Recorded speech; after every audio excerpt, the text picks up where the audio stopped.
What? See it? See it? And it's crazy because leave them to their duty. I'm still alive.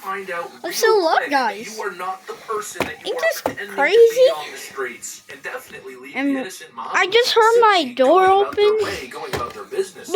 earlier. Stop Wait, let me prop this up. absolute freaking bums. It's just fascinating. And really, the most fascinating part is how here's 50% of the Sorry. public falls for this. Guys, You see, like, a bunch of freaking dippy losers sitting on the wait. floor in Target. I think they found the way. Gobbledygook.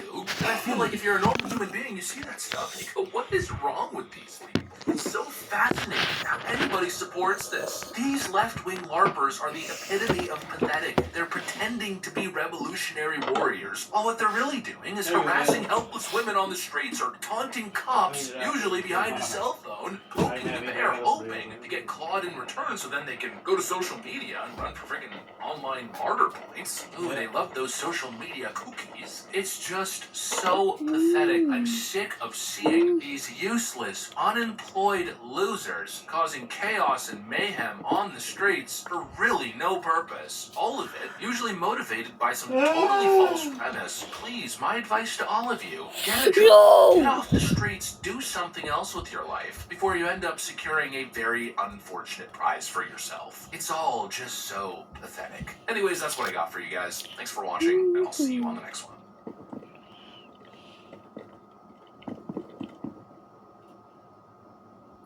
Hello, folks out there in YouTube land. Got a pretty interesting show set up for you today. And we got to take a look at whether Alabama's going to play a professional basketball player on their team Saturday against the Vols. Also, we want to talk about how this is going to possibly affect Joey Aguilar's eligibility, because this is going in front of a court, and it's already the player in question, Charles Bediako, has already gotten a TRO, which is a temporary restraining order by a judge down in Alabama. So he is going to get to play Saturday if Nate Oates wants him to. So we're going to find out if Nate's going to do that. Now, before I even saw the article, my opinion was Nate absolutely would play. And I'm going somewhere else.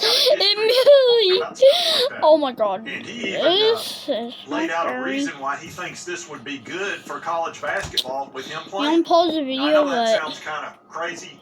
How could this be good for college basketball? But he does lay out a point that's he might be able to influence you on this, because it kind of did me when I saw his because reason. you can read So it. Nate claimed that the system was broken. If it's and Princeton, the reason being, there's an issue with have your mom players, read it. because international I can't players have who play you 4 read years it. of professional ball then come over to the United States and play college ball. He knows Obviously, it was a that's scary huge mod. advantage, because European ball, I mean, those guys get mature, they get strong, and then they can come over here and play, and it's a different world. That's definitely an advantage, so I can understand why he can see it that way. Now, the player in question, Bediako, has already played 3 years of professional ball. Hey bro, you're gonna die anyway. So this guy's, he's basically as pro as it gets. Now, I know he hadn't played in the NBA, but I mean, crap, the G League is this close. Bediako, who played, like I said, in the G League, he left for Alabama back in 2023 and tried to go to the NBA, but he didn't get drafted. He just recently sued the NCAA and the Tuscaloosa Circuit Court. Judge Jim Roberts is listed as a donor at the University of Alabama. Don't like water? Oh, I just found it perfectly. A TRO that allows the player to play until a Tuesday hearing, which is the 27th.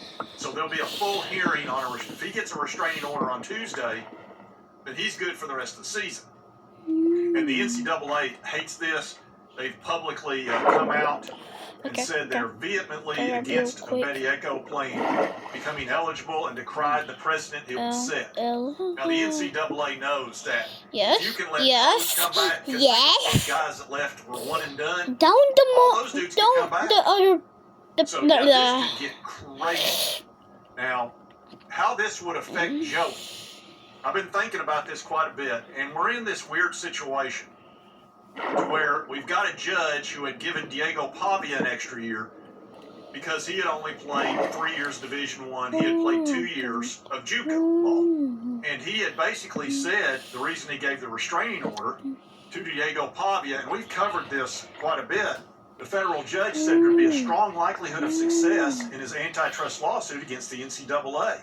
And Judge Campbell had a major problem with JUCO being counted towards the 5-year eligibility clock, the being able to play 4 years in a 5-year time span.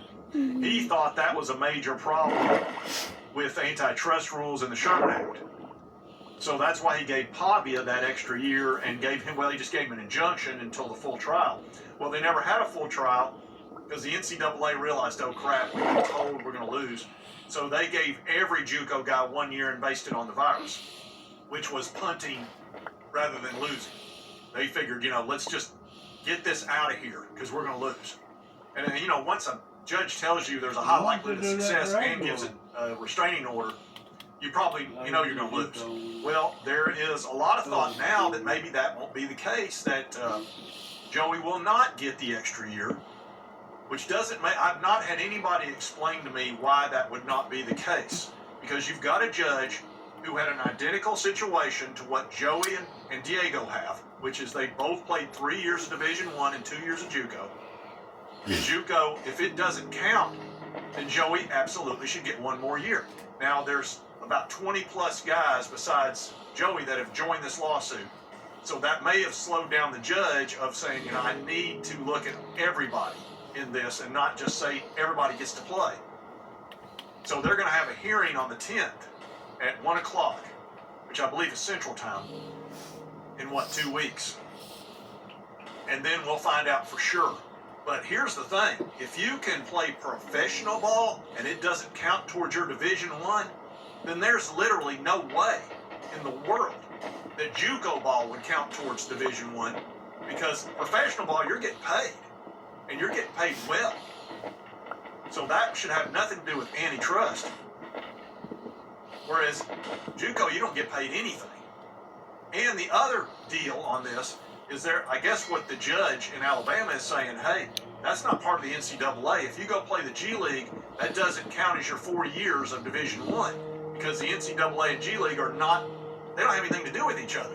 Well, JUCO and NCAA, JUCO's not being controlled by NCAA. They have nothing to do with each other in reality, even though the NCAA counts that. Well, if a judge in Alabama rules... Oh, yeah, guys, I forgot you was there. I forgot you was there. There's no way JUCO's going to count. So this may very well affect what Judge Campbell decides. It could have a... Well, it's just what the NCAA says. It's scaring me. That it says. Folks, I'm going to tell you this. Regardless how this plays out, and I'm still thinking that... I know everybody's... I forgot I still had this mod. Joey's not going. Who have you heard that from? Who have you heard? You heard that from Matt Zenith of CBS Sports. Does he know the judge? So until I hear it from the judge that Joey's not going to play, I'm going to assume the judge is going to be consistent with what he did a year ago for Diego Pavia. Why would he not?